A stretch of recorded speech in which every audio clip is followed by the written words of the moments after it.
Hello students, welcome to वायु learning.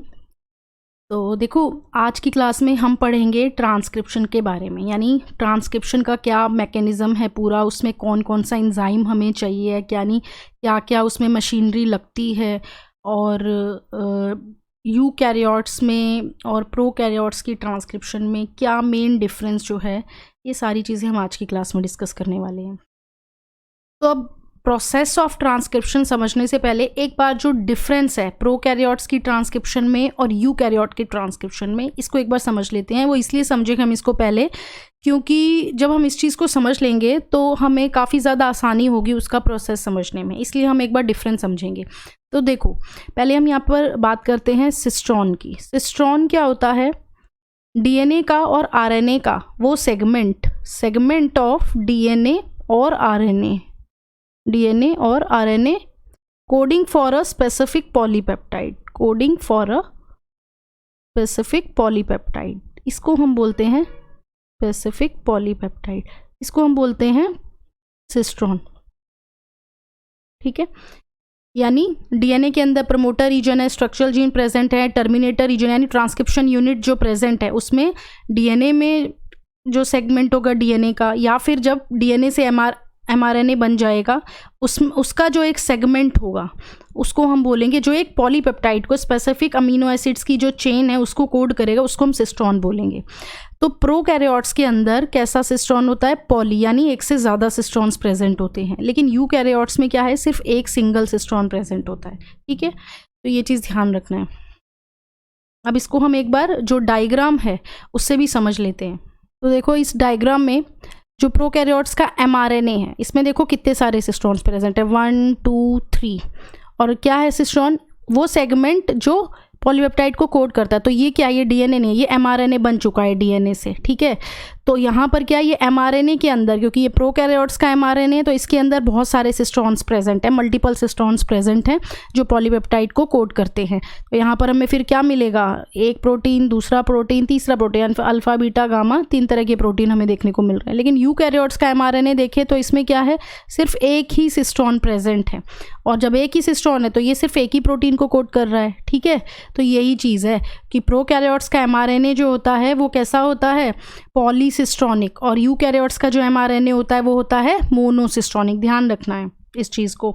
अब देखो, जब हमने डीएनए रेप्लिकेशन पढ़ी थी, जो रेप्लिकेशन में हमने क्या देखा था? डीएनए रेप्लिकेशन में प्रोकैरियोट्स का जो डीएनए है उसके अंदर क्या है? सिंगल ओरिजिन साइट्स प्रेजेंट थी, यानी ऑरी site, origin of replication site single थी।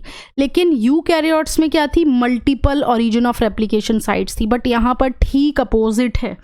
यहाँ पर क्या है कि जो प्रोकैरियोटिक एमआरएनए है वहाँ पर क्या है? मल्टीपल सिस्ट्रॉन्स प्रेजेंट है, इसलिए वो पॉलीसिस्ट्रॉनिक है। लेकिन यूकैरियोट्स के अंदर सिंगल सिस्ट्रॉन है, इसीलिए वो मोनोसिस्ट्रॉनिक है। ये ध्यान रखना, इनमें कंफ्यूज नहीं होना है। कई बार उल्टा भी कर देते हैं, क्योंकि ओरिजिन साइट जो है वो प्रोकैरियोट्स में सिंगल है और यूकैरियोट्स में मल्टीपल है, तो कन्फ्यूजन हो जाती है कि किस में उल्टा भी हो जाता है। इसलिए इस चीज़ को थोड़ा सा ध्यान रखना है कि किसके अंदर क्या चीज़ सिंगल है और क्या मल्टीपल है। अच्छा, सेकेंड पॉइंट क्या है कि प्रोकैरियोट्स के अंदर एक ही आरएनए पॉलीमरेज सारे काम करता है, यानी यहाँ पर सिंगल आरएनए पॉलीमरेज एंजाइम है। लेकिन यूकैरियोट्स के केस में यहाँ पर 3 आरएनए पॉलीमरेजेस होते हैं, आरएनए पॉलीमरेज 1 2 एंड 3। तो ट्रांसक्रिप्शन के अंदर जो है हमें जो आरएनए मिलेगा वो कौन सा आरएनए होगा? एमआरएनए।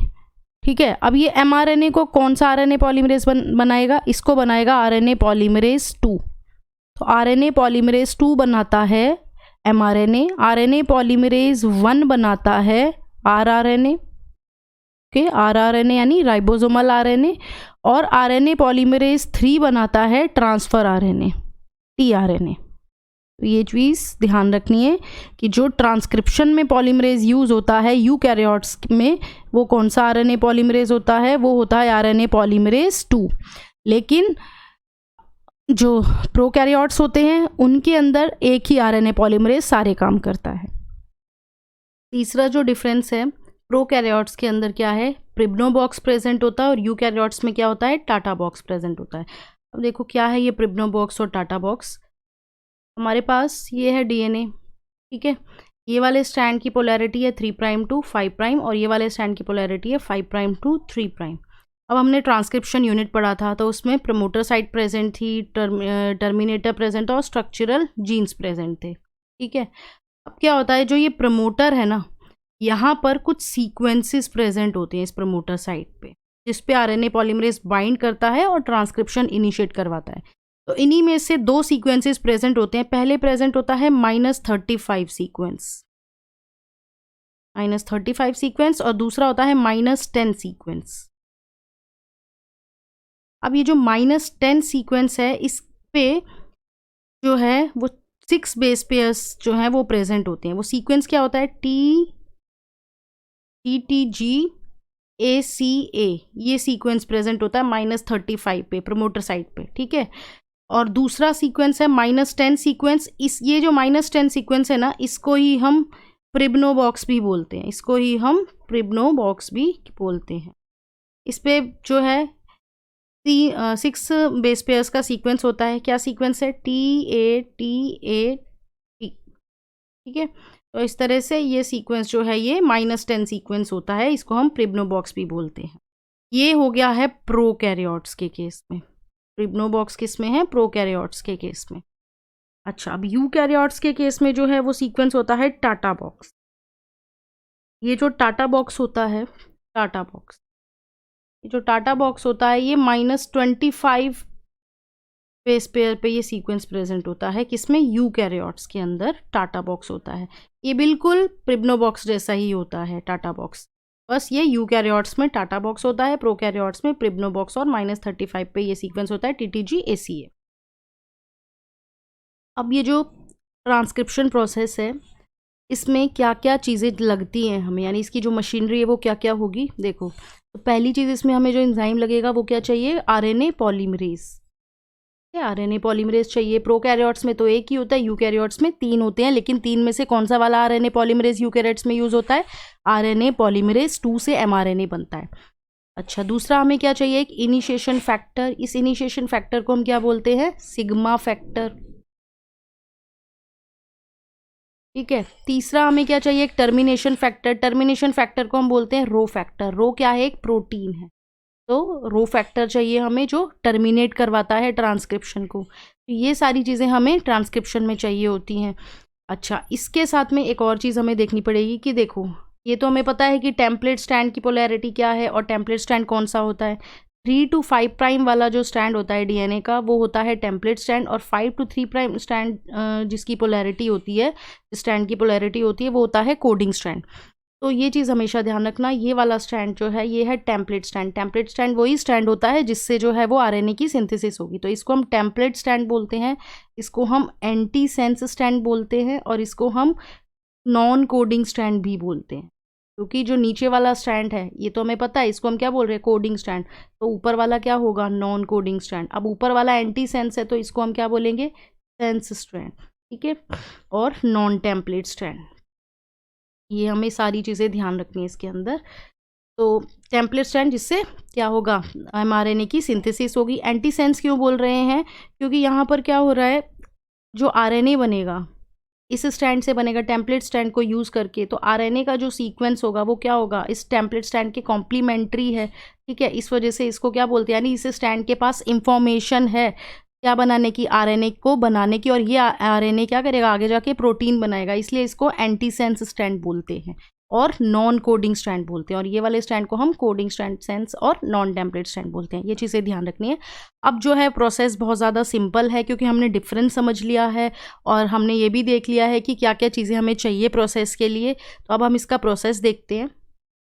ओके, तो प्रोसेस ऑफ ट्रांसक्रिप्शन में 3 स्टेप्स हैं। पहला स्टेप जो है वो है इनिशिएशन।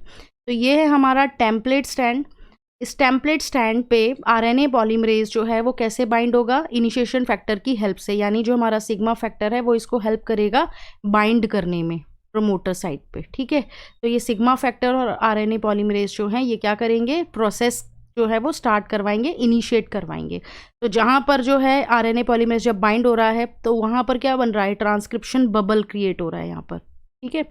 तो फिर इस तरह से क्या हो रहा है, प्रोसेस शुरू हो रही है, क्योंकि यहाँ पर ये जो है ये क्या है, ये आरएनए पॉलीमरेज से ये बाइंड हो गया है, और फिर क्या होगा, ये आगे जैसे जैसे आगे बढ़ेगा वैसे वैसे क्या हो गया, अनबाइंडिंग होती जा रही है डीएनए के स्ट्रैंड की और प्रोसेस जो है वो चलती जा रही है। यानी यहाँ पर क्या होगा, अब धीरे धीरे आरएनए पॉलीमरेज जो है वो क्या करेगा, आगे मूव करेगा, यानी इलोंगेशन जो है वो आएगा, यानी जो प्रमोटर साइट है उससे अब वो और आगे मूव करेगा और जो आरएनए है उसकी सिंथेसिस स्टार्ट हो जाएगी। तो यहाँ पर नेक्स्ट स्टेप आ जाएगा इलोंगेशन स्टेप। इस इलोंगेशन स्टेप में क्या होगा, अब यहाँ पर हम देख रहे हैं 5 प्राइम टू 3 प्राइम सिंथेसिस होती है आरएनए की, तो 3 प्राइम पे क्या हो रहे हैं, न्यूक्लियोटाइड्स ऐड होते जाएंगे और प्रोसेस जो है वो क्या होगा, आगे कंटिन्यू होगा, यानी इलोंगेशन होती चली जाएगी। ओके, अब इसके बाद टर्मिनेशन, तो यानी कि जब एक बार जो है वो आरएनए की सिंथेसिस हो गई है तो ये चेन रिमूव करने में कौन हेल्प करेगा, यहाँ पर जो आएगा रो फैक्टर, रो प्रोटीन जो है वो क्या करेगा, टर्मिनेट करवाएगा प्रोसेस को। यानी इलोंगेशन फैक्टर के बाद क्या है, आरएनए पॉलीमरेज टर्मिनेशन साइट पे जब पहुंचेगा तो वहाँ उसको क्या मिलेगा, वहाँ उसको मिलेगा रो फैक्टर। ये रो फैक्टर से आरएनए पॉलीमरेज बाइंड होगा और फिर क्या होगी, ये आरएनए की चेन जो है, ये सिंथेसिस जो है वो इसकी यहीं पे स्टॉप हो जाएगी और ये आरएनए की चेन हमें मिल जाएगी। तो इस तरह से ये पूरा प्रोसेस हो जाएगा, इनिशिएशन, इलोंगेशन एंड टर्मिनेशन।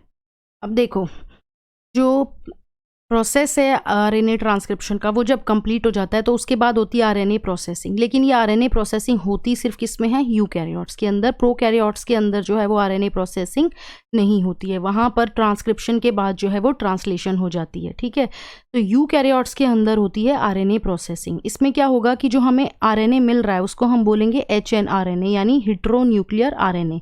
ये आरएनए क्या है, अनस्टेबल है, काफ़ी बड़ा सा रहता है और बहुत अनस्टेबल होता है, तो इसलिए इसमें से कुछ चीज़ें ऐड करनी पड़ती हैं स्टेबल, और कुछ चीज़ें जो अनवांटेड है उन्हें रिमूव करना पड़ता है। तो यहाँ पे 3 स्टेप्स होते हैं। पहला जो है वो स्प्लाइसिंग। स्प्लाइसिंग में क्या होता है, हम इंट्रॉन्स जो हैं उनको रिमूव कर देते हैं और एक्सॉन्स को ज्वाइन करवा लेते हैं। जैसे यहाँ पर हम ये देख रहे हैं एक प्राइमरी आरएनए ट्रांसक्रिप्ट है, एक्सॉन इंट्रॉन, इस तरह से सीक्वेंस प्रेजेंट है, तो इन इंट्रॉन्स को हम हटा देंगे और फिर क्या बनेगा, एक्सॉन आपस में ज्वाइन हो जाएंगे। ये हो गया स्प्लाइसिंग के अंदर।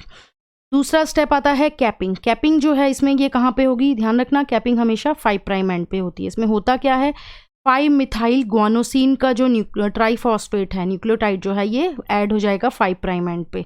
ठीक है, तो 5 मिथाइल ग्वानोसिन ट्राइफॉस्फेट जो है, यानी ये न्यूक्लियोटाइड जो है ये 5 प्राइम एंड पे ऐड हो जाएगा। इसको हम बोलेंगे कैपिंग हो गई। अब इसके बाद आता है तीसरा step, that is telling. Telling यानी हम इसको पॉलीएडिनाइलेशन भी बोलते हैं, क्योंकि यहाँ पर एडिनाइलेट रेजिड्यूज जो हैं वो ऐड होते कहाँ पर, 3 प्राइम एंड पे।